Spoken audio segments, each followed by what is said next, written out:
Abbas ஆராய்ச்சியினுடைய கருத்திலிருந்து இந்த பேச்சுவார்த்தை வெற்றி அடைஞ்சிச்சு அப்படின்னு சொல்லி பார்த்தோம்னு சொன்னா காசா இந்த அளவுக்கு மொத்தமாக அழிஞ்சதுக்கு காரணமே ஈரான் தான். அப்படி பஹ்ரைன்ல இருக்கிற கடற்படை தலைமையகத்துல இருந்து கிட்டத்தட்ட அத்தனை பேரையும் அமெரிக்கா வெளியேற்ற வேலையை செஞ்சிருக்காங்க. இந்த பஹ்ரைன்ல இருக்கிற கடற்படை தலைமையகத்துல இருந்து ஒரு போர்டு ஒன்று ஈரானினுடைய கடற்பரப்பை உளவு பார்க்கறதுக்காக ஈரானினுடைய கடற்பரப்புக்குள்ள வந்ததாகவும் அமெரிக்காவினுடைய பென்டகன் வெளிப்படையாக ஒரு அறிக்கை ஒன்று வெளியிட்டு இருக்காங்க. என்ன அப்படின்னு சொன்னா ஈரான் மேல முதலாவது தாக்குதலை இஸ்ரேல் தான் செய்யணும். இஸ்ரேல் செஞ்சா ஆப்கானிஸ்தான் மேல பாகிஸ்தான் தாக்குதல் ஒன்று செஞ்சிருக்காங்க, பயங்கரமான தாக்குதல் ஒன்று செஞ்சிருக்காங்க.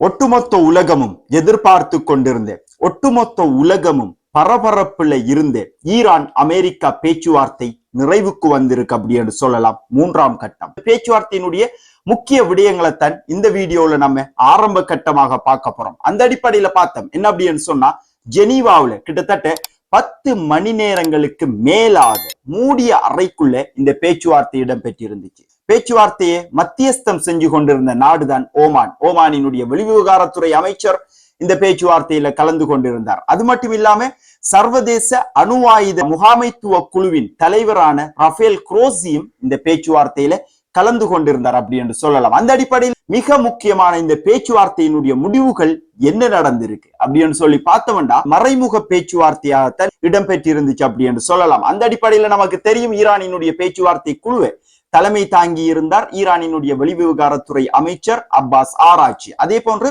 அமெரிக்காவினுடைய பேச்சுவார்த்தை குழுவை தலைமை தாங்கி இருந்தார் ஸ்டீவ் விட்காஃப். இந்த பேச்சுவார்த்தை முடிய ஓமானினுடைய வெளிவிவகாரத்துறை அமைச்சர் ஒரு கருத்தொன்ன முன்வைக்கார். என்ன அப்படின்னு சொன்னா இந்த பேச்சுவார்த்தையினுடைய அடுத்த கட்டம், அதாவது 4ஆம் கட்டம் வியன்னாவுல நடக்கிறதுக்கு இருக்கு. அது மட்டும் இல்லாம இந்த பேச்சுவார்த்தை வெற்றி அடைஞ்சிச்சா அப்படிங்கிற கருத்துக்கள் ஓமானினுடைய வெளிவிவகாரத்துறை அமைச்சர்கிட்ட இருந்து கிடைச்சிருக்கு அப்படின்னு சொல்லி பார்த்தோம்னா கிடையவே கிடையாது. ஓரளவுக்கு முன்னேற்றங்கள் ஏற்பட்டு இருக்கு அப்படிங்கிறப்பலாம் ஓமானினுடைய வெளிவிவகாரத்துறை அமைச்சர் சொல்லியிருக்கார் அப்படின்னு சொல்லலாம்.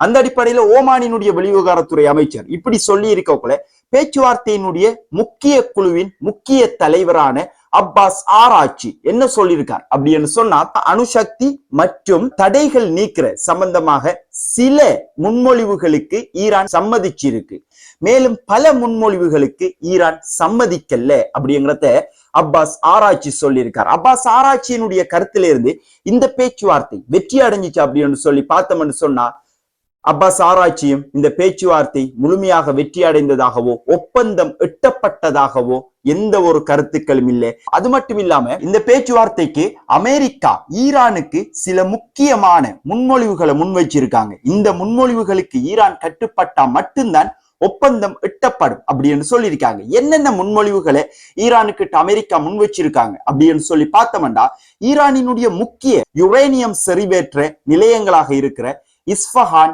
நட்டான்ஸ், போர்டோ ஆகிய இந்த 3 நிலையங்களையும் ஈரான் மொத்தமாக அழிக்கணும் அப்படின்னு சொல்லியிருக்காங்க. முதலாவது.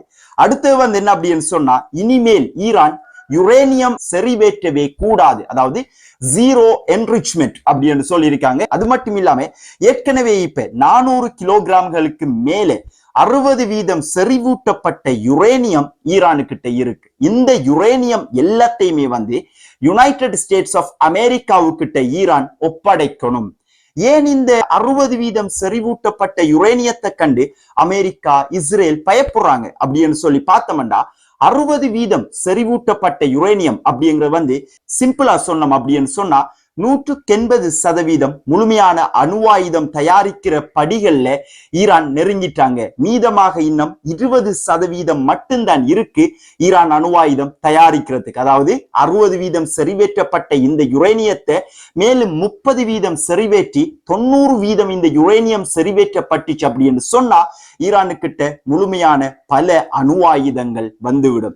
அந்த அடிப்படையில இந்த 60% செறிவூட்டப்பட்ட யுரேனியத்தை 90% செறிவூட்டப்பட்ட யுரேனியமாக்கி ஒரு முழுமையான அணு ஆயுதம் செய்வதற்கு எவ்வளவு காலம் இனி ஈரானுக்கு எடுக்கும் அப்படின்னு சொல்லி பார்த்தோம்னா வெறுமனே ஒரு வாரத்துக்குள்ள அணு ஆயுதங்களை தயாரிக்கிறதுக்குரிய சகல ஏற்பாடுகள் ஈரானு கிட்ட இருக்கு அப்படிங்கிறது தான் அமெரிக்காவும் இஸ்ரேலும் இந்த என்ரிச்மெண்ட் பண்ண யுரேனியத்தை ஈரானை விட்டு அகற்றணும் அப்படின்னு சொல்லி கொண்டிருக்கிறதுக்குரிய முக்கியமான காரணமா இருக்கு. அந்த அடிப்படையில 4வது கோரிக்கையாக அமெரிக்கா ஈரானு கிட்ட வச்ச கோரிக்கை என்ன அப்படின்னு சொன்னா, மேற்குறிப்பிடப்பட்ட அமெரிக்காவால முன்மொழியப்பட்ட முன்மொழிவுகளுக்கு ஈரான் ஒப்புக்கொள்ளுமாக இருந்தால் ஈரானினுடைய சில தடைகளை நீக்கிறதுக்கு அமெரிக்கா பரிசீலனை செய்யும். முழுமையாக ஈரான் ஒப்புக்கொள்ளுமாக இருந்தால் பல தடைகளையும் நீக்கும் அப்படின்னு சொல்லியிருக்காங்க அமெரிக்கா. இதுக்கு ஈரான் சம்மதிச்சிருக்காங்களா அப்படின்னு சொல்லி பார்த்தோம்டா, ஈரான் இந்த கோரிக்கைகள் அத்தனையுமே முழுமையாக ரிஜெக்ட் பண்ணி இருக்காங்க. இந்த பேச்சுவார்த்தை முழுமையாக தோல்வி அடைஞ்சிருக்கு அப்படின்னு சொல்லலாம். இதே நேரங்கள்ல கடந்த காலங்கள்ல அமெரிக்காவினுடைய ஜனாதிபதியாக இருக்கிற டொனால்ட் ட்ரம்ப் மற்றும் துணை ஜனாதிபதியாக இருக்கிற ஜே.டி. வான்ஸ், இவங்க 2 பேருமே மாறி மாறி மாறி சொல்லிக்கொண்டே இருந்தாங்க ஈரானை பார்த்து. என்ன அப்படின்னு சொன்னா, ஈரான் அணு ஆயுதம் செய்யற வேலையை துரிதமாக செஞ்சு கொண்டிருக்காங்க, இதனுடைய உளவு தகவல்கள் அமெரிக்காவுக்கு கிடைச்சிருக்கு அப்படின்னு சொல்லி இந்த பேச்சுவார்த்தையிலேயுமே அமெரிக்காவினுடைய பேச்சுவார்த்தை குழுவை தலைமை தாங்கிற ஸ்டீவ் விட்காஃப் நேரடியாக அப்பாஸ் ஆராய்ச்சி கிட்ட சொல்லி இருக்கார் அப்படிங்கிற தகவல்களும் வந்திருக்கு அப்படின்னு சொல்லலாம். அந்த அடிப்படையில ஈரான் இதுக்கு என்ன பதில் வழங்கியிருக்காங்க அப்படின்னு சொன்னா, அணு ஆயுதம் தயாரிக்கிற எந்த ஒரு முயற்சிகளையும் ஈரான் ஈடுபடவே இல்லை, ஈரான் ஈடுபடவும் மாட்டாது. அதற்குரிய ஆதாரங்கள் உங்கள்கிட்ட இருந்தா நீங்க சமர்ப்பிக்கலாம். இதே நேரங்களில் சர்வதேச அணு ஆயுதங்களை கண்காணிக்கிற குழுவின் தலைவராக இருக்கிற ரஃபேல் குரோசி கூட ஈரான் அணு ஆயுதம் செய்யறாங்க அப்படிங்கிறதுக்குரிய எந்த ஒரு ஆதாரங்களும் இல்லை. ஆனா நாம கொஞ்சம் யோசிச்சு பார்த்தோம் என்ன அப்படின்னு சொன்னா, ஈரானுக்கிட்ட அணு ஆயுதம் இல்லாம ஈரான் இவ்வளவு தூரம் பயணிச்சு இருக்கக்கூடிய வாய்ப்பே கிடையாது. என்னதான் ஈரான் எங்கள்கிட்ட அணு ஆயுதம் இல்லை அப்படின்னு சொன்னாலும் ஈரானுக்கிட்ட அணு ஆயுதம் இருக்கு, ஈரான் அணு ஆயுதத்தை கம்ப்ளீட்டா முடிச்சிருக்காங்க அப்படிங்கிறது தான் அமெரிக்காவினுடைய வாதமாக இருக்கு அப்படின்னு சொல்லலாம். அந்த அடிப்படையில் பேச்சுவார்த்தைகள் ஒரு புறமாக போய்கொண்டிருக்கக்குள்ள அமெரிக்கா மற்றும் ஈரான் இந்த யுத்தத்திற்கான தயார்படுத்தலை தொடர்ச்சியாக செஞ்சு கொண்டிருக்காங்க. அந்த அடிப்படையில இப்ப அமெரிக்காவினுடைய 5வது மத்திய கிழக்குக்குரிய கடற்படை தலைமையகம் பஹ்ரைன்ல இருக்கு. இந்த பஹ்ரைன்ல இருக்கிற கடற்படை தலைமையகத்துல இருந்து கிட்டத்தட்ட அத்தனை பேரையும் அமெரிக்கா வெளியேற்ற வேலையை செஞ்சிருக்காங்க. சுமார் 100க்கும் குறைவான ஊழியர்களே இப்ப இந்த கடற்படை தளத்துல வேலை செஞ்சு கொண்டிருக்காங்க அப்படிங்கிற தகவல்கள் அமெரிக்காவினுடைய பக்கம் இருந்து கிடைச்சிருக்கு அப்படின்னு சொல்லலாம். இதே கடந்த ஜூன் மாதம் நடந்த யுத்தத்தோட நாம ஒப்பிட்டு பார்த்தோம். என்ன அப்படின்னு சொன்னா, அமெரிக்கா மிட்நைட் ஹம்மர் அப்படிங்கிற ஈரானினுடைய முக்கிய யுரேனியம் செறிவேற்ற நிலையங்களை தாக்கி இருந்தாங்க B-2 பொம்பரூடாக. இதற்கு முன்னரும் இதே மாதிரியான வேலையை அமெரிக்கா பஹ்ரைன்ல செஞ்சிருந்தாங்க அப்படின்னு சொல்லலாம். இந்த நேரத்துல இன்னொரு முக்கியமான சம்பவம் ஒன்று நடந்திருக்கு. என்ன அப்படின்னு சொன்னா, மேற்குறிப்பிடப்பட்ட இந்த பஹ்ரைன்ல இருக்கிற கடற்படை தலைமையகத்தில இருந்து ஒரு போர்டு ஒன்று ஈரானினுடைய கடற்பரப்பை உளவு பார்க்கறதுக்காக ஈரானினுடைய கடற்பரப்புக்குள்ள வந்ததாகவும் அந்த போட் அமெரிக்காவுக்கு சொந்தமானதாக இருப்பதாகவும் அந்த போர்டை இப்ப ஈரான் கைப்பற்றி வச்சிருக்காங்க அப்படிங்கிறதும் இன்னைக்கு மேலும் பதற்றத்தை அதிகரிச்சிருக்கு அப்படின்னு சொல்லலாம். அந்த அடிப்படையில இது அமெரிக்காவினுடைய போட் தான் அப்படின்னு சொல்லி ஈரான் 100% கன்ஃபார்ம் பண்ணல. இதே நேரங்களில் பஹ்ரைன் இது சம்பந்தமா என்ன சொல்லியிருக்காங்க அப்படின்னு சொல்லி பார்த்தோம்டா, இதுக்கும் எங்களுக்கும் எந்த சம்பந்தமும் இல்லை அப்படின்னு தான் பஹ்ரைன் சொல்லியிருக்காங்க அப்படின்னு சொல்லலாம். அந்த அடிப்படையில இப்ப இந்த பிரச்சனை பஹ்ரைன் மற்றும் ஈரான் ஆகிய இந்த 2 நாடுகளுக்கும் இடையில ஒரு முருகலை ஏற்படுத்தி இருக்கு. அது மட்டும் இல்லாம அமெரிக்காவினுடைய பென்டகன் வெளிப்படையாக ஒரு அறிக்கை ஒன்று வெளியிட்டு இருக்காங்க. என்ன அப்படின்னு சொன்னா, ஷாஹிட் 136 அப்படிங்கிற ட்ரோன்களை ஈரானுக்கு எதிராக பயன்படுத்துறதுக்கு அமெரிக்கா தயாராகிட்டு அப்படின்னு சொல்றாங்க. அப்ப நாம யோசிக்கலாம், ஷாஹித் 136 அப்படிங்கிறது ஈரானினுடைய ட்ரோன் தானே அப்படின்னு சொல்லி இருக்கலாம். ஆனா அமெரிக்கா இந்த ஷாஹித் 136 அப்படிங்கிற ட்ரோனை ஈரானினுடைய ஷாஹித் 136 ட்ரோனுக்கு எதிராக ரிவர்ஸ் இன்ஜினியரிங் செஞ்சு அதே மாதிரி ஒரு ட்ரோனை இப்ப அமெரிக்கா இந்த யுத்தத்துல களமிறக்கி இருக்காங்க. இத ஈரானுக்கு எதிரான தாக்குதலை நாங்க பயன்படுத்துவோம் அப்படின்னு சொல்லி பென்டகன் இன்றைக்கு அறிவிச்சிருக்கிறதும் யுத்தத்தினுடைய ஒரு விளிம்புல இப்ப ஈரான் அமெரிக்கா இருக்காங்க. இந்த நேரங்கள்ல டொனால்ட் ட்ரம்பினுடைய ஆலோசகர்கள் NYT அதாவது நியூயார்க் டைம்ஸுக்கு சில தகவல்கள் அளிச்சிருக்காங்க. என்ன அப்படின்னு சொன்னா, ஈரானை முதலாவதாக தாக்குதல் செஞ்சு ஒரு யுத்தத்தை ஆரம்பிக்கிறதுக்கு அமெரிக்கா விரும்பல, அமெரிக்கா மக்களும் அதை விரும்பல. ஆனா இந்த யுத்தத்தை, அதாவது ஈரான் மேல தாக்குதலை, முதலாவது தாக்குதலை இஸ்ரேல் தான் செய்யணும். இஸ்ரேல் செஞ்சா நிச்சயமாக ஈரான் பதிலடி வழங்கும். ஈரான் பதிலடி வழங்கும் பொழுது அமெரிக்காவினுடைய பேசஸ்களை குறிவச்சு ஈரான் இந்த தாக்குதலை செய்வாங்க. செய்யும் பொழுது எங்களுடைய பேசஸ்களை ஈரான் குறிவச்சு தாக்குதல் செஞ்சாங்க அப்படிங்கிற காரணத்தை வச்சு அமெரிக்கா இந்த யுத்தத்துக்குள்ள வாரத்துக்கு தான் இஸ்ரேலை முன்னிறுத்தி இஸ்ரேலை இந்த யுத்தத்தை ஆரம்பிக்க வைக்கிறதுக்குரிய வேலைகளை அமெரிக்கா செஞ்சு கொண்டு இருக்காங்க. இதைத்தான் அமெரிக்காவினுடைய ஜனாதிபதியினுடைய ஆலோசகர்களும் இந்த தகவலை வெளியிட்டு இருக்காங்க அப்படின்னு சொல்லலாம். என்ன அப்படின்னு சொன்னா, நேரடியாக ஒரு யுத்தத்தை ஆரம்பிக்கிறத அமெரிக்கா மக்கள் விரும்பல.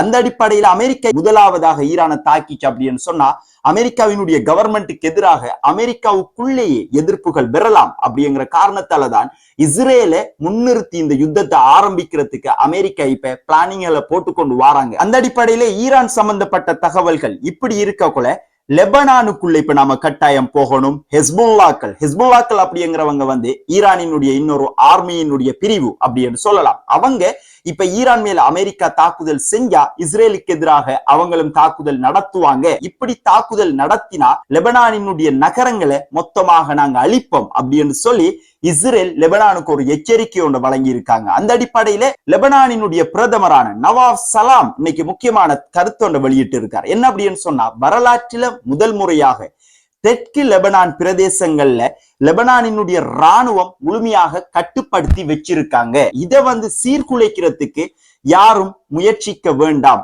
உண்மையான நாட்டு பற்றிருக்கிறவங்களும் பகுத்தறிவிருக்கிற யாரும் தாக்குதல் செய்ய மாட்டாங்க அப்படின்னு சொல்லி நவாப் சலாம் சொல்லியிருக்கார். யாருக்கு சொல்லியிருக்கார்? நவாப் சலாம் பேரையே குறிப்பிடாமல் சொல்லியிருக்காரு. ஹெஸ்புல்லாக்களுக்கு சொல்லியிருக்கார். அவர் மேலும் சொல்லியிருக்கார் என்ன அப்படின்னு சொன்னா, ஈரானினுடைய ஆதரவு லெபனானுக்கு தேவையில்லை. நாங்க ஏற்கனவே பார்த்துட்டோம். காசா இந்த அளவுக்கு மொத்தமாக அழிஞ்சதுக்கு காரணமே ஈரான் தான். அப்படி லெபனானையும் அழிக்கிறதுக்கு ஹெஸ்புல்லாக்கள் முயற்சி செய்ய வேண்டாம் அப்படிங்கிறத அழகா அவர் சொல்லியிருக்கார் அப்படின்னு சொல்லலாம். ஈரான், அமெரிக்கா, லெபனானினுடைய விடயங்கள் இவ்வாறு இருக்கக்குள்ள இன்னைக்கு திடீர்னா மாதிரி ஆப்கானிஸ்தான் மேல பாகிஸ்தான் தாக்குதல் ஒன்று செஞ்சிருக்காங்க. பயங்கரமான தாக்குதல் ஒன்று செஞ்சிருக்காங்க. ஆப்கானிஸ்தானினுடைய தலைநகரத்துல காபூல்ல இருக்கிற ஆப்கானிஸ்தானினுடைய கவர்மெண்டாக இருக்கிற தாலிபான்களினுடைய முக்கிய நிலையங்களை குறிவச்சு இந்த தாக்குதலை பாகிஸ்தான் செஞ்சிருக்காங்க. அது மட்டும் இல்லாம கிழக்கு ஆப்கானிஸ்தான் பிரதேசங்கள்ல இருக்கிற பாகிஸ்தான் மற்றும் ஆப்கானிஸ்தான் போர்டர்லையும் இந்த தாக்குதலை பாகிஸ்தான் செஞ்சிருக்காங்க. ஏன், எதுக்காக இந்த தாக்குதலை செஞ்சோம் அப்படின்னு சொல்லி பாகிஸ்தான் சொல்லல. இருந்த போதிலையும் இதுக்கு பதிலடி நாங்க வழங்கியிருக்கோம் அப்படின்னு சொல்லி தாலிபான்கள் சொல்லியிருக்காங்க. அது மட்டும் இல்லாம பாகிஸ்தான் ஆப்கானிஸ்தான் போர்டர்ல ராக்கெட் லான்ச்சர்களை தாலிபான்கள் நிலைநிறுத்தி வச்சிருக்காங்க அப்படிங்கிறதும் தாலிபான்கள் தரப்புல இருந்து இப்ப நம்ம கிடைச்சிருக்கிற தகவலா இருக்கு அப்படின்னு சொல்லலாம். அந்த அடிப்படையில ஆப்கானிஸ்தான், பாகிஸ்தான் ஆகிய பிரச்சனைகள் இப்ப நடந்து கொண்டு வருது. இது சம்பந்தப்பட்ட மேலதிக தகவல்களை விரிவாகவும் தெளிவாகவும் இன்னைக்கு இரவைக்கு நாம வெளியிடுற காணொலியில பார்க்கலாம். இந்த வீடியோல ஈரானினுடைய பேச்சுவார்த்தை முடிவுகள் சம்பந்தமா நம்ம பார்த்திருக்கோம். இந்த பேச்சுவார்த்தையினுடைய முடிவுகள் சம்பந்தமாக உங்களினுடைய கருத்துக்கள் என்ன அப்படிங்கிறத கீழே கமெண்ட் செக்ஷன்ல பதிவிடுங்க அப்படின்னு சொல்லிக்கொண்டு இதுவரைக்கும் உங்களுடைய முக்கியமான நேரங்களை ஒதுக்கி நம்மளுடைய வீடியோ பார்த்ததுக்கு மிக்க நன்றிகள். Thank you very much.